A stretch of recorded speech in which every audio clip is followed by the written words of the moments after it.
Hello everyone. I'd like to welcome you to today's luncheon. Please continue your lunch. We're going to get started first with our installation of officers and then leave time for the mayor.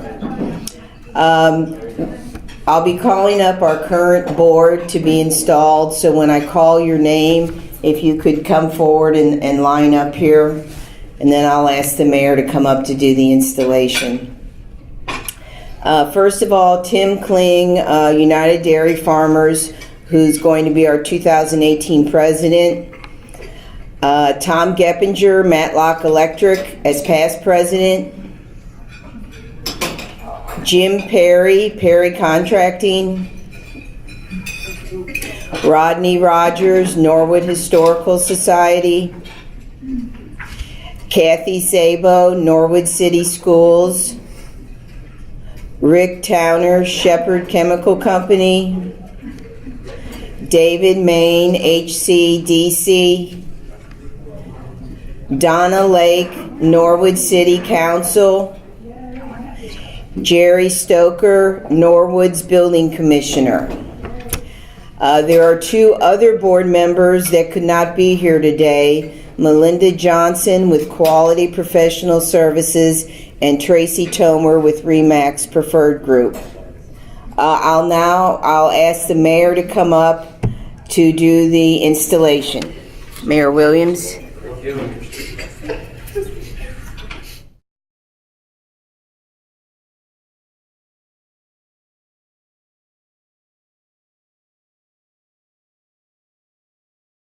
If you'll raise your right hand, please. Please repeat after me. In accordance with the Norwood Chamber of Commerce bylaws.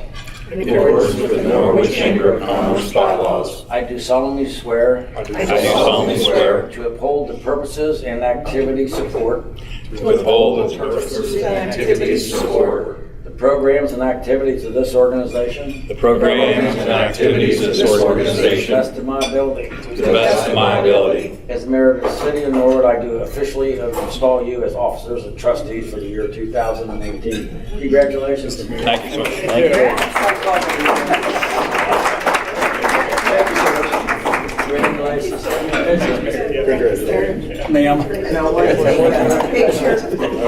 Society, electrician. Thanks, Mayor. I'm going to take a picture. I'll turn over. No.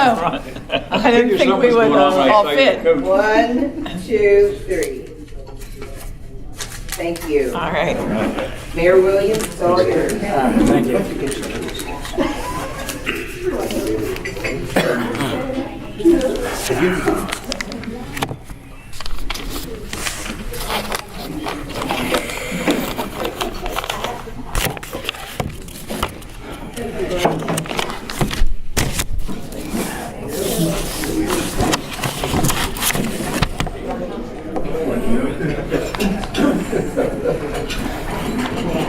Thank you so much. As I reported to council at the last council meeting, this year the so-called State of the City message is going to be a little different. I've been in office 14, 15 years. I have another 2 years to go. And I made a remark about running again, and boy, it sure lit up them social pages. The ones that don't like me want to incapacitate me, impeach me, run me out of town, lynch me. It's been fun. But this year, I'm going to do it a little different. As you know, we are in a fiscal emergency. And most people, the ones that work for the city, most people work for the city, understand how it functions. We are placed in the fiscal emergency by the state auditor's office. And I think we went into a fiscal emergency because of one fund. And I think, Don, correct me if I'm wrong, that was only a matter of about $200,000. Now you figure out we have a $19 million budget, but one fund is what put us in a fiscal emergency, which changes totally how the city operates. We have a financial planning commission. These are made up of individuals who live or work in the city with a financial background. And it's been, for them, a learning process. These are professional people with finances and know the businesses. what they have a hard time grasping is the way the city does business. Now, the city does business under the state regulations. State statutes govern how we spend our money and how it operates. I'll give an example. For example, 80-some% of our cost is for personnel. We're service-oriented.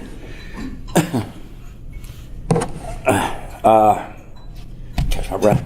We're service-oriented, and so it's not like raw material comes in if you're building electric motors and the finished electric motor goes out the other end. We provide a service, and for that service we pay our employees their benefits, their insurance, and everything like that. So it's a different process. For example, in most of your businesses, you might decide, okay, the people that work for my business, I'm going to be able to give or afford my employees a 3% raise or no raise. And you can do that. We can't. If we say to our employees, I hate to say that's a condescending word because the people we work with, and I always thought that was a condescending word. Anyway, we tell the people that work for the city, we are not going to be able to get a raise. And they say, but we really deserve a raise.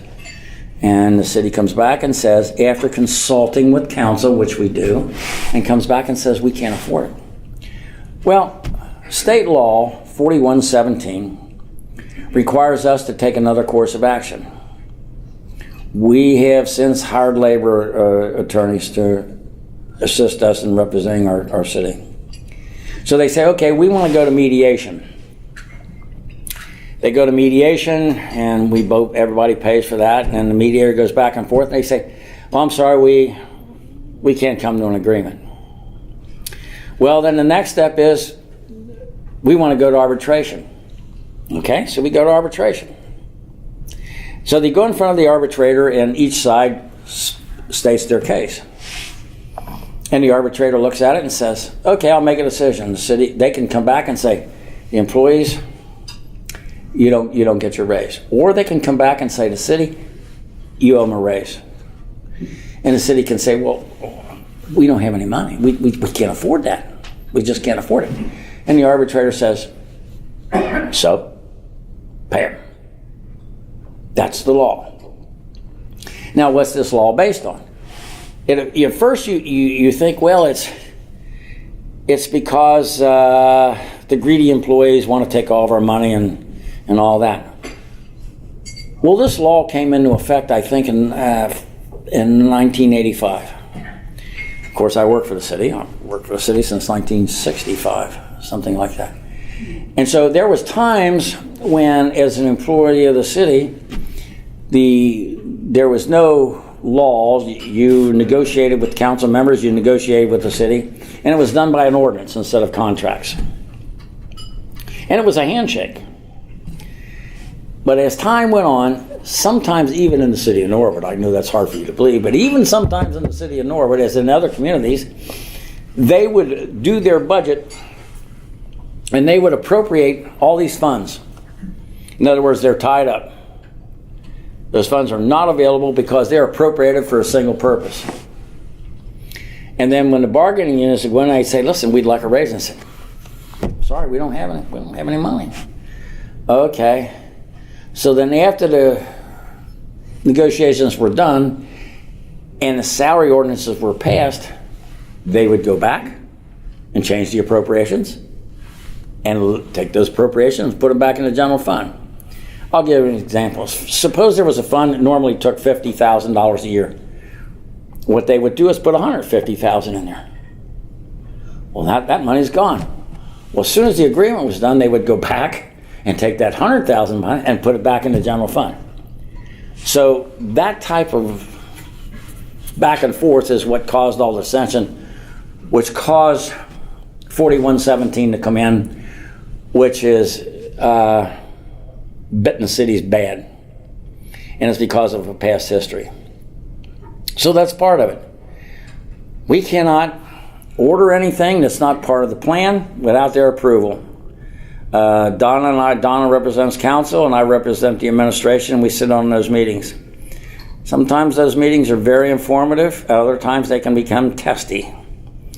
But so far we've worked our way through it. It's going to be a long time before we get totally out of it. So in the meantime, I've come up with a few thoughts that I believe, that I think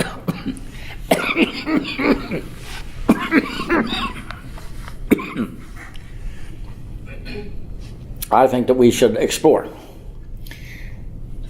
For example, Paycor is going to add another $60 million structure to their property up there. And they're going to bring in 1,100 more people. That'll put them right around the 3,500 mark up there. Also, there's a company called Terex that is going to be working to build where the old Zumbiel used to be. That now has been taken down. My proposal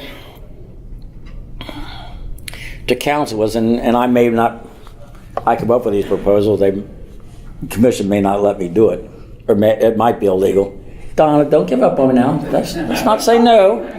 I'm not going to quit, you know that. And so my theory was, you take the funds from those two operations, the building permits, the earnings tax that they will collect from both projects, and then you have this other fund.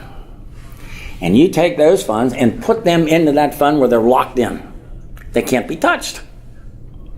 They can't be touched without a majority vote of council. And for another 2 years, if they'd ever vote to take that money, I'd veto it and see if they had enough people to override it.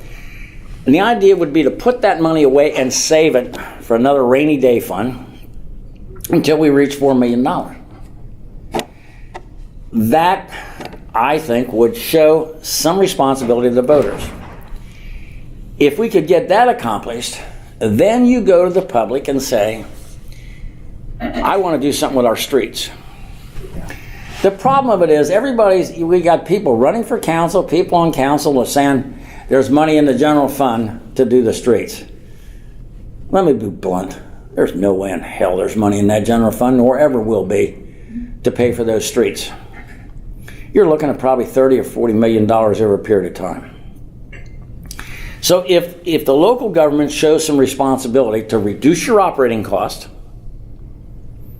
start saving money, and yet at the same time maintaining our service level, then you have justified to the voting public to entrust the city with a tax increase to pay for those streets. Because I'm telling you, obviously those streets have to be done, and obviously that there's going to be no money in that general fund for them. So if you take the position, we're going to save the money, we're going to show some responsibility, we're going to maintain our service. That way, when you go to the public and say, now we feel justified in asking you to pass the tax levy. Now, this is not rocket science. This is something that I've heard time and time again since I've worked for that city and been in elective office, to show some responsibility. So I also said to this new council, who some ran for council, and I don't know what their literature was. I didn't get that much involved in it. So we have this rumor mill, and they say, well, don't talk about it, Mayor. Don't talk about this social thing where people can get on there and say anything they want. They get on there and say anything. I'm old. He should be done away with. He's sick. He's dying. He's incapacitated. He's this. He's that. This is vicious stuff. So I suggested to council that you bring the department heads in. Instead of wishy-washy and arguing about stuff over that stupid Facebook stuff, bring the members that run this city. Bring the police chief in, the captain. Bring the fire chief in, the assistant chief. Bring me in, bring service director Joe Gears in, bring the building commissioner in. You'll love that, Jerry. They'll beat you like a rented mule. And all come in and let them answer you questions. And I told that council, don't be gentle. Don't throw them softballs. Get and ask them. So rather than get in debate rumors and debate ifs and debates maybe, get them in front of a camera and ask them questions. Once again, it can be open. I can handle myself. They ask me a question, something, unless it's a legal question that I'm in court about or I'm being sued over, we couldn't talk about it. But I keep hearing this word transparency. There it is. Bring them in. Let's all be transparent. Let's just not expect some people to be transparent. Let's expect everybody to be transparent. And maybe you'll cut it off. Will we cut off the rumors? Never will. You'll never cut off those rumors. And I understand that. Superintendent, I'm sure you know what I'm talking about. Because sometimes when you're in these positions as a mayor or superintendent of schools or a president of the council or building commissioner, you have to deal with reality, and then there are people who are not, they're just not reality. But by addressing that issue, you can show others that you're transparent. For example, for a long time, everybody said, well, I run for office in Norwood. I was born and raised in Norwood. Well, that's fine. That's good. I was born and raised in Norwood. But that gave the impression that people who were just moving into Norwood were not welcome to be involved in the political process. That you had to be born and raised to be involved in a political process. Or you had to work for the city for a number of years. You had to work in a process. That's not true. Sometimes new people coming in have a different perspective. We get mired in our day-to-day lives and do the same thing over and over and over, and you get mired into it. So sometimes it's good to recognize that maybe somebody's new might have a good idea. At least give them the shot to express themselves. That's exactly my intent with having these meetings, so they could approach it. This is the state of the city that I would like to see over the next year or two, because that's about how much longer I've got.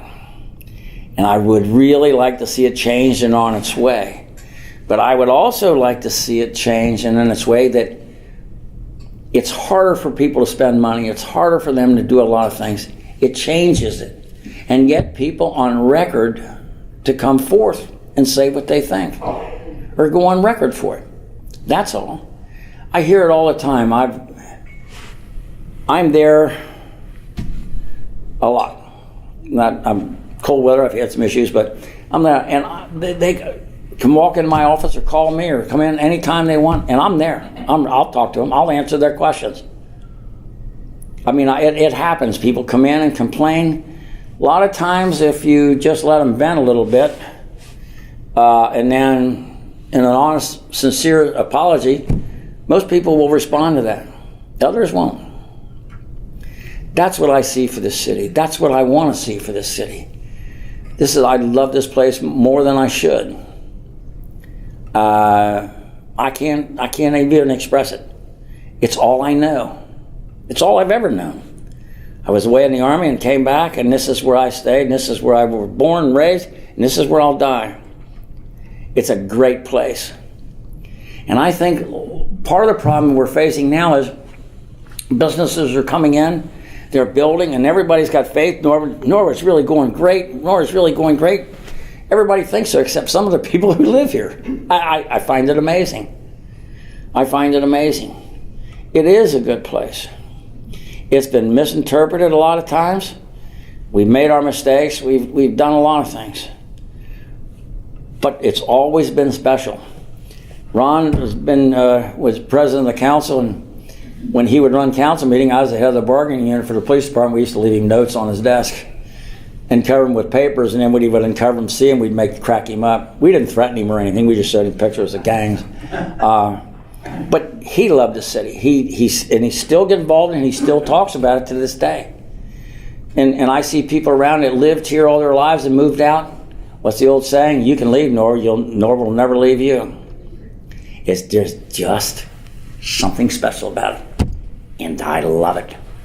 So, with that, I'll answer some questions. I am positive. I try to be positive. And I think we're going to be fine, but we're going to have to do some work. It's going to get a little ugly here and there, but that's the way we do it. We'll argue, we'll argue and fight and carry on. But if we're attacked from the outside, we always seem to band together and defend ourselves. So, sorry I rambled on. But if there's any questions, I'll be more than happy to answer. Well, how do you think you can accomplish this, getting the police department and you and council? How can that happen? Like I said, get them all together.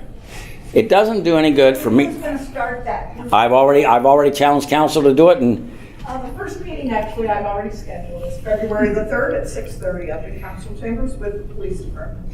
see, if you want to get something stirred up, that's, Oh, yeah. you got a good manager knows the people. When I was on the police department, I didn't know how to do everything. I didn't know how to do prints, but I knew who did. So I always considered myself as a manager. I may not do everything, know how to do everything, but I know who can. So when a problem pops up, you find a person that comes in that you know that can solve the problem that you've got. That's how you do it. That's the only way you can do it, because sometimes people just don't believe it. If I say something, well, you know how he is. He lies, and he does this, and he's that. But if you get them together, let them solve their own problem. Let them look at each other. Let them answer questions. Put them in front of that camera. We was making jokes about before. They used to have meetings real close, and you'd go to a council meeting, it would be bang, bang, bang, was over and done with. They put cameras in there, and oh, Lord. They're under new business, they'd pontificate for hours and go on and on. Let me tell you this, I know. But that's because of the camera. Well, it can either be good or it can be bad. So I figure, my personal thought is, put them in front of a camera and let them answer the questions. Get council members to say, what about this? What about that? Why are we doing it this way? Why don't we do it that way? Or from that point on, my theory is, you had the opportunity. Why didn't you ask? Because what happened one time, we had one council member was going into one department, just one after request after another. Just every other day it was request here and request there. Tied the people up in the department. I said, no. Don't do that anymore. Come through me. And I wasn't trying to cut their communications off with that department. There were so many questions that it was tying that department up. So now, they don't want to come through me. Bypass me. Sit in a room together, but in front of a television camera, and ask each other the questions. Be surprised what you find out when you go face to face. You'll be surprised at how attitudes will change when the people that they want to talk about are sitting right in front of them.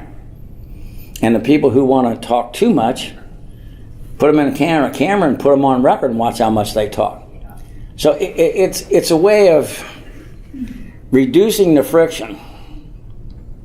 That's all it is. And if it works, fine. Hey, what have we lost? Cost a few people a few hours of their time? Too bad. So, yes, ma'am. The new buildings up by the Marriott, are those apartments or are they office buildings? They're longer stay Marriotts. In other words, the business, the original Marriott, the people would come in and they'd want to go home. They was doing business. They'd want to go home for the weekend and come back. Well, they had to rent a room. Well, these longer stay hotels, that accommodates them more. And so that frees up the Marriott, because their residency booked on it was about 85-90% booking. They set all kinds of records, and this new one is going to be the same way. Both of those new buildings? One is like, whatever the Marriott's. Marriott Courtyard. Courtyard. Typical. I know that. And then there's the one that's like an Embassy Suites, and I don't know what that is on the Marriott. It's called the Marriott Residence Inn. Residence Inn. So that, if you have like suites, you have a whole suite programs, and those are for more long-term stays. Where the Marriott Courtyard is just like a typical hotel. There would be two of those buildings. But the business people were tying up the hotel. Right. You regular travelers couldn't get into that courtyard, so they built the Residence Inn. And the garage is underneath. Yeah, and all the parking garages are underneath. It's really cool on lifts. Crazy. Correct me if I'm wrong, but I think, Jerry, that garage was what, $4 million? Yes, sir. Just for the garage. just for the garage. Was a TIF used for that, for the garage? Well, the TIF was for the whole project over there for the streets. You know, see, we've always taken a position in negotiations. We want them to put streets in. We want them to be public streets. Because if you have streets inside a private development, there's a lot of reasons why you want to have authority inside there on that street. So what we did was they would tip the streets. They were city streets, and they maintain them. So we don't clear them, we don't plow them, we don't do anything with a blacktop. They're city streets, but we don't have to maintain them. That was one of the deals we did the same way down at the other end of the city. Is we want those streets to be public so we can have access, and for safety reasons, a lot of reasons. So by tipping them, it pays for that. They're city streets, but they have to maintain them. We always thought that was a good deal. Some of the developers thought it was a good deal. Others weren't crazy about it. Jeff Anderson, he was fine with it. He was fine with it. So, you know, that's one of the issues that we're... Yes, ma'am. What about the hotel by Christian? See, this is one of those times when the camera's not my friend. So I better, you know, if my attorney was here from the law department, he'd say, shut up, Mayor. So I'd probably be best to not say too much. I'm not happy with it. How's that for a clue? I'm really not happy with it. There's another clue. So it's better than it was. We see them out there doing core samples, and Jerry and I talked about it. Sometimes they won't tell us why they're doing it. They're drilling down, taking core samples. Sometimes that's an indication of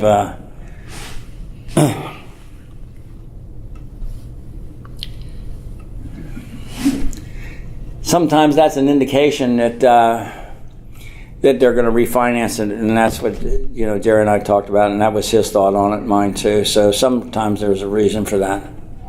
So the same people that bought it are the ones that are still there? Well, it was yesterday. Now that could change. See, you're going to force me to say something. No, I'm not. I've never been happy with it from day one. So, and I'll be real honest with that. I'll tell you a funny story. I thought it was funny. Sometimes developers will come in and they'll want to be friendly and they'll want to be nice. And, you know, unless I know them or we know them, long history, I take nothing for granted. So the guy was sitting across and he said, well, we want to have a general menu restaurant. So we can do room service and catering. And he says, and I tell you what, he said, I'll tell you what I'm going to do for you. And I said, what's that? He said, I'm going to name a beer after you, Jimmy. And Joe Gears looked at me and said, well, Jimmy, they're going to name a beer after you. And I thought, you know, so it was one of the lighter moments we very seldom had. There's Jimmy beer. Well, okay, thanks, Joe. I mean, yeah, it was funny.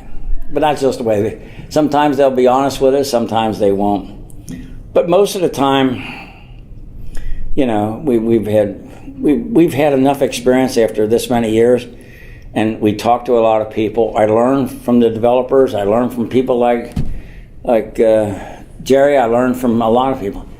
So you can just constantly take it in. It's a learning process, and you'd be surprised. Even I can pick up stuff after 15 years.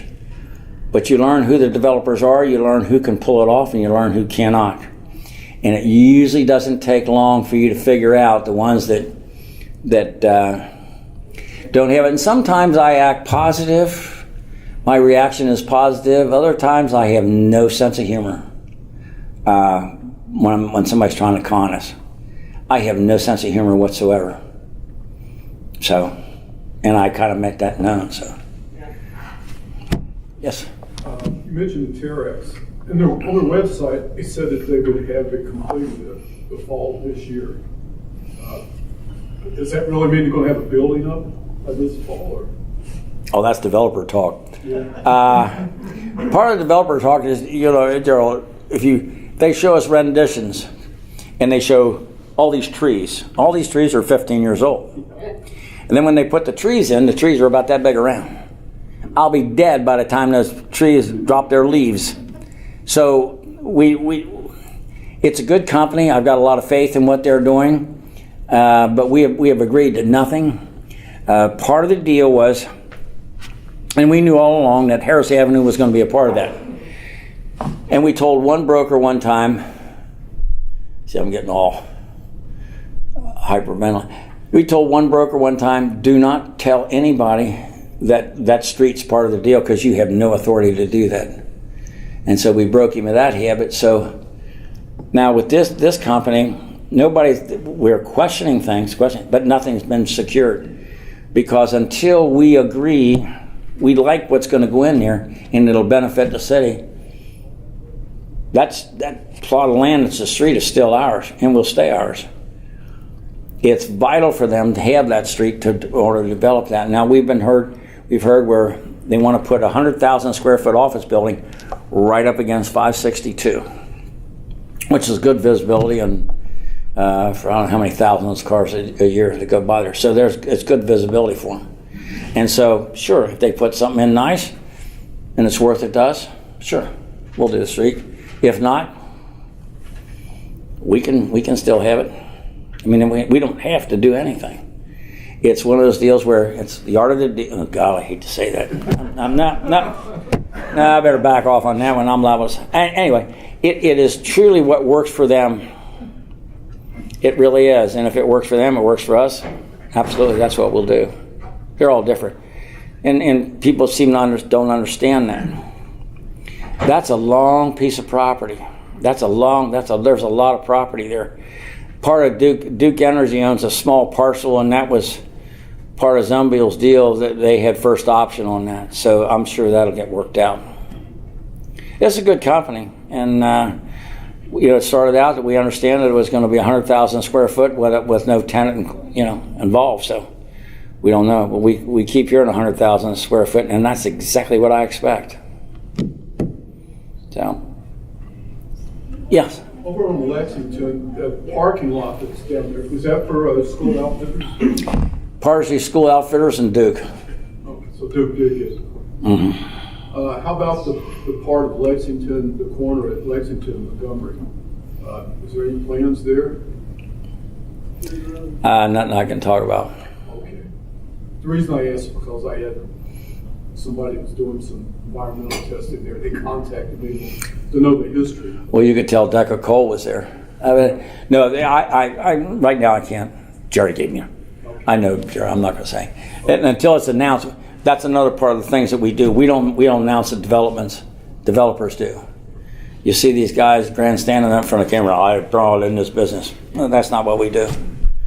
I think we've gained the trust of some people by doing that. That's not our business. We'll work to get them in here. And I will consult with, Joe and I will consult with council, we'll consult with a lot of people. But we don't make announcements. That's not part of our thing. It's just one of the things we just don't do. This will be the last question.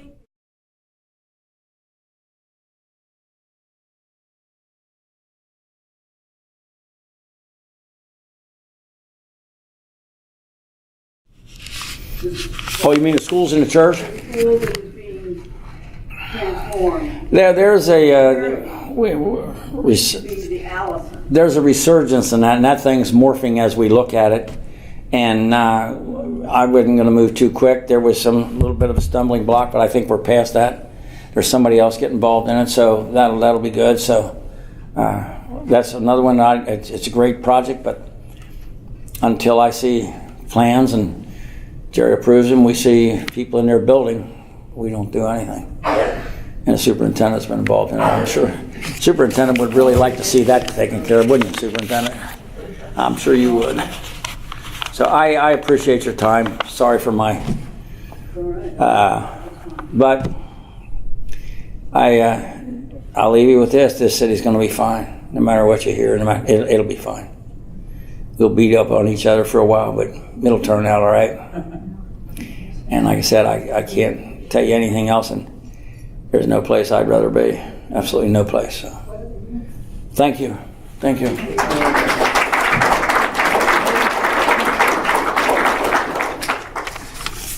Thanks, Mayor Williams. We appreciate you coming out when you're not quite up to par.